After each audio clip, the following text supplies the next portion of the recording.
a real tragedy, but I think it will be the Aatrox you mentioned.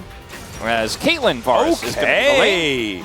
And that's aggressive. That's some T1 vibes that we got going on here. In terms of the power he has in mid-game and his comfort on the pick. And but smile, man. That's what's freaking me out. Oh no, he's gonna giggle and smile and then play Karma. Oh God. Kind of walks around quickly as opposed to doing anything else. But you can wall things off, and when you do have double AD carry like this, the amount of setup and you do definitely need items if you're playing Crit Caitlyn. But also, if you're playing Crit Caitlyn, your mid game is a void. Yeah, I don't know about that. Satab is going to face check, and he's really dead. And I was about to say, the one part of this composition for me that really doesn't click is the Talia. Yeah. There on the bottom side of the map. As Showmaker is going to take Satab for a walk. He is the victim, as we are going to have an early gank here from Lucid. Yeah, speaking of vision, there was absolutely none. Where Lucid walked is now bled up. He's in this brush, and Teddy, he's the one that's going to lure them away, wanting to make sure that it's not a double kill. The crashdown comes in, and Teddy will be taken out. Aiming collects that one. And that Varus are allowed to have that as Rascal? Rascal is walking up to try and kill a minion, and he is going to be able to do so. Won't be pulled into the chain. He does decide to take down the Raptors first. Oh boy. A bit of damage. Evan Flo doing a bunch of work there as well as Kellen. If you had hit that bubble, could have been a big problem, but he does walk into a trap. And so aiming. Spanish moving down towards the bottom lane though, as Lucid just stays on this Drake. See who's going to be able to lock it down, as that is a great ulti from Pleta, able to avoid the bubble as well. Tidal Wave has to be invested. And Sponge says, well, I just wandered down here. Now I'm going to get control of the Drake, and we'll see whether Showmaker can be enough to make sure that they still stand a chance in this fight. Weaver's Wall. Yeah, that's going to spell the end of it. And now even the Keeper's Verdict is going to come down just to say... Just guarantee D+ can't even contest, but still works out in the end. To be perfectly honest, the fact that they even managed to get the Drake at all, you know, the Varus doesn't feel as good moving into the late game, but you are going to be able to outrange. And Satab, yeah. So that's the first step. Wow. So that's the kind of pain and horror that you do have to confront when the Malignancy is complete. So they're just going to push down these turrets. Like, oh, you got Rift Herald, I don't care, I'll just take turrets the old-fashioned way with Bubs. And that's what we want to do. Sponge is trying to ult. Oh, God. Oh, God, he might just straight up die. Aiming is ganking them from behind the turret. And there are Bubs here. Remember, this is 6 Bubs strong. So this outer turret is not long for the world, and my goodness, what an incredible play from D+. This go up a lot as well, Atlas. Oh, that's true. That's a bit of a... That fast and loose, especially around this time. 15 to 25 minutes is where you want to get. That's not a Lucian moment, that's a Winshin moment. Yeah. Is that what we're saying? All right, Satab going to get flashed on here. As the tidal wave comes in, the explosion is enough. Cool guys do not look at them though, and Showmaker is absolutely a cool guy. Now Lucid making his way, and he's just going to Magnet Storm on the spot, being a brick wall, but Rascal's going to go all out. And Lucid does have to use that crashdown to try and escape Kingin.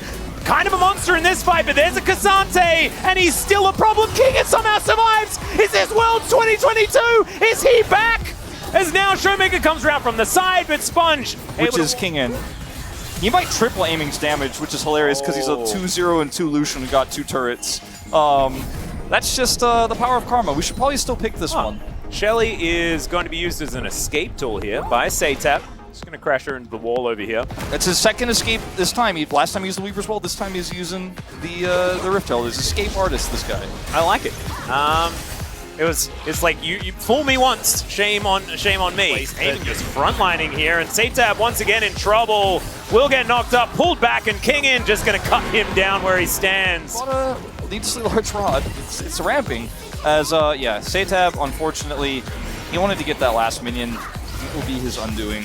Yeah. He is just... And I kind of caster cursed him as well because I said that he was going to... but he's just going to leave, actually.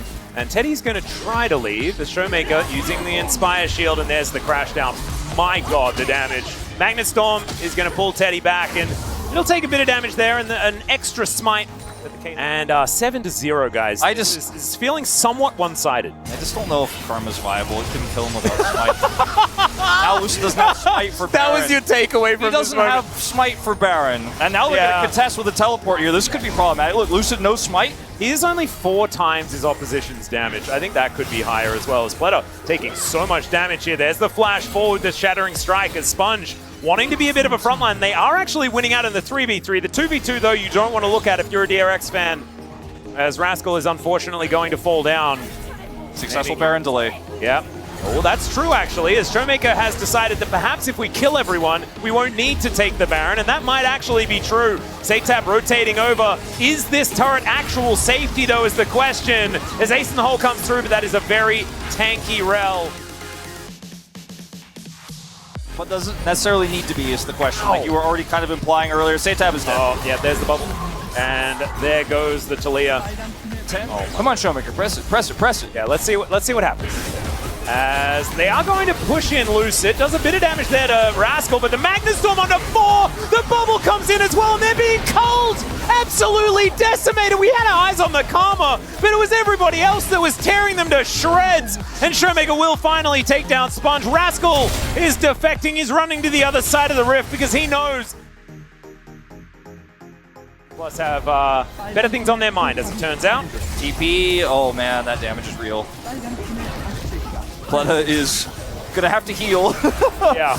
And Amy is just going to dash up and try to destroy Teddy. The culling is going to be blocked, though, by Rascal quite nicely. He is still Cassante after all. Seismic shove onto aiming, but it's just not really doing too much. Kellen tanking the Ace in a Hole as, oh my goodness, okay. There goes the theoretically tanky Poppy as Teddy's just trying to survive, but he is so far away from his teammates. That's an all-out, and Lucid once again uses it as a taxi, and everyone's just exploding. These Qs from this Karma are nuclear. Yeah, he is just, he's shooting 2-pointers, not even 3-pointers, man. Yeah, no, this is ridiculous. Teddy's like, just please end the game.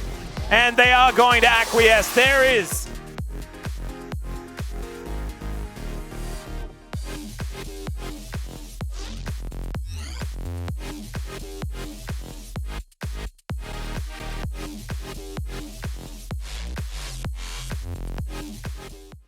대처하면? 나 쉴드? 엎어졌어. 이속 들고 있어. 천천히 결국 야 바로스 노공 야, 많다 무한해보자. 많다. 더블 조님 한번 서줄게. 야 바로스 노공이야 야, 나 풀 10초, 15초. 이때 박을게, 15초.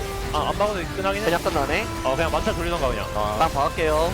그냥 가보자. 노플, 야, 칼리아 가도 돼? 노플. 가보자. 그냥 무한 만차. 돼? 돼? 돼? 써. 오케이. 가봐. 야, 쉴드 버프는 나도 야 만드라 계속 쏴 만드라 3초. 기분 좋아? 개 재밌는데? 이게 카르마야. 와, 세다. 저 이제 됐어. 야 죽여놔 야 줄약 해 아! 바비 나이스.